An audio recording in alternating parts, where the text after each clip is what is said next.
An organizational crisis is anything which could threaten a major product line or business unit, damage an organization's financial performance, harm the health and well-being of consumers, employees, surrounding communities or the environment, destroy the public's trust in an organization, its reputation and image. To shed more light to this interesting concept, I welcome on the podium Dr. Sumit Mitra to give a speech on the topic Leading Through Organizational Crisis. Hi, good evening, everybody. Right, what I'll try and do is, I'm Sumit Mitra. I'm going to talk a little bit about how the leadership qualities that is required to manage organizational crisis. Those of you who don't know who Tesco is one of the biggest retailers in the world, third largest retailer, about 80 billion revenue and managed across 9 countries. We almost have 76 million shopping trips a week in our stores. I think there are two reasons why organizations can go into crisis. Number one, it's about internal problems and issues that you have as an organization. And secondly, the external issues that you have as a business. Generally, it's easy to control your internal issues because it's under your control, but the world is changing. We call it the VUCA world, which is out there. Volatility, uncertainty, complexity, and ambiguity that we have to deal with around us. So let me give you some examples of volatility. You all heard of BlackBerry, right? BlackBerry used to have 82% market share in corporate mobile and smartphones. Today, any idea how many? Any idea? BlackBerry? Less than 10%. It's actually 4.2%. There you go. So let me give you some ideas around uncertainty. Uncertainty around the globe causes a lot of problems. So these are financial crises. If you think about 2009, the whole stock market came to an end, basically. Then if you think about volatility, this is the fake news. So you heard of the fake news. It came to limelight where apparently Hillary Clinton had some alien babies. So there you go. So there is a number of things that causes volatility. And the third one is ambiguity. There are a lot of new technologies coming through, like Internet of Things, which is ambiguous. Nobody could sit down and explain what actually the advantages or disadvantages of Internet of Things are, which may lead to security issues.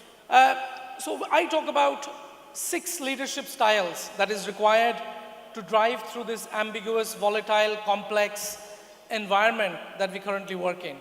Number one, it's about storytelling.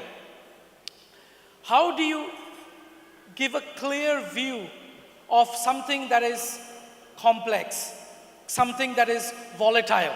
So you have to give a clear storytelling methodology. I'll give you an example. Those of you who've been to London, you will see in London Underground there are a number of billboards which gives advertisement. So in 1998, one of the advertisements which was really big was written by a company called the Patel and Patel Plumbers. It wasn't Samsung, it wasn't Apple, it was Patel and Patel Plumbers. So what they said, Patel and Patel Plumbers, is if you go into the billboard, it said, you now have tried all the cowboys, now try the Indians. So that was a great story, which was able to tell a story to the people. And people could go away, Patel and Patel in their head. So that was the storytelling. The second bit I talk about is how do you get clarity in ambiguity?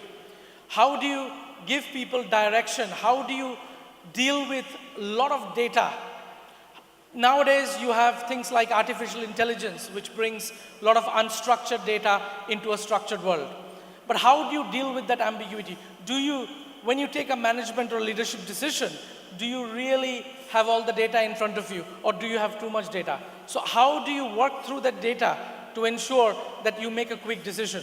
And sometimes you use your gut, sometimes you use your brain, sometimes you use your heart. But as a leadership, what I use majority of the time is 50% data and 50% gut.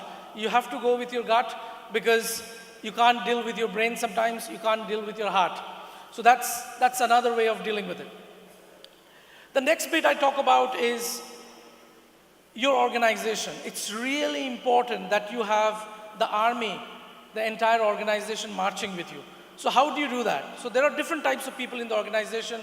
There are cynics, there are people who are walking deads, there are people who sit on the fence and think, okay, this is another leadership fad, this will go away, and how do we change this organization? But what I talk about here is how do you create players, which is high energy and high connect within the organization. That's really important.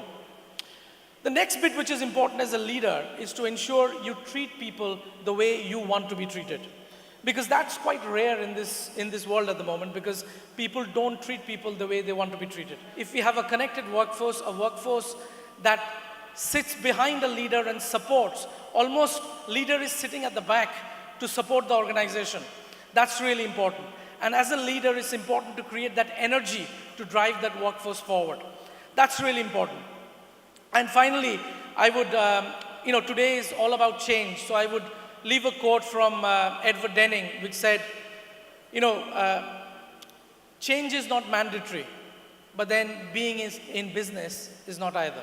So it's all about change, it's all about driving change, and leadership is the only consistent thing that sits across a business to drive change in this ambiguous world. Thank you.